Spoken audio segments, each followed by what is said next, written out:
এতগুলো জুলাই শহীদ হওয়ার পরে 2000 শহীদ 31,000 আহত হওয়ার পরেও খুনিদের লিগদেরকে কিভাবে সেফ এক্সিট দিয়েছে সেটা কারা দিয়েছে আমাদের কাছে খুবই সুস্পষ্ট।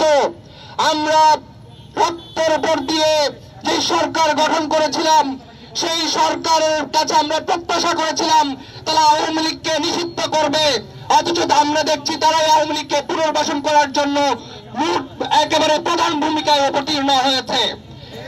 শুনেছিলাম সর্ষে দিয়ে নাকি ভূত তাড়ানো হয়, এখন আমরা দেখতে পাচ্ছি সর্ষের মধ্যে ভূত বসে আছে। এটা আমাদের জন্য লজ্জার। স্মরণ করে দিতে চাই, বাংলাদেশের ইতিহাসে আরেক গাদ্দার ছিল, আরেক মুনাফিকের জন্ম হয়েছিল। 71 বাংলাদেশের যুদ্ধ লাগিয়ে দিয়ে সে গ্রেফতার হওয়ার নাম করে গিয়ে পাকিস্তানে গিয়ে সে ক্ষমতা ভাগাভাগি করেছে। সেই গাদ্দারের নাম ছিল শেখ মুজিব।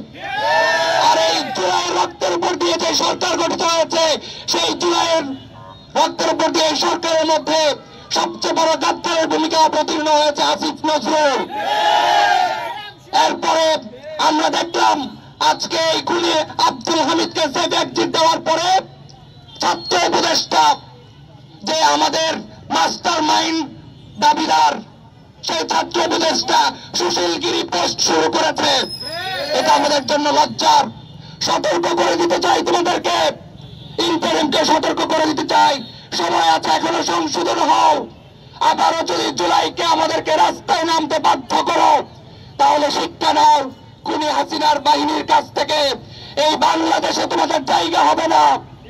আমরা তোমাদেরকে এই গদি থেকে, ক্ষমতার মস্তক থেকে, যে ক্ষমতার মস্তক তোমাদেরকে পাগল পাড়া করে দিয়েছে, যে ক্ষমতার লোভ তোমাদেরকে অন্ধ করে দিয়েছে, সেই মস্তক থেকে টেনে হিচড়ে রাস্তায় নামিয়ে তোমাদেরকে বাংলার জমিন থেকে তাড়িয়ে দেওয়া হবে।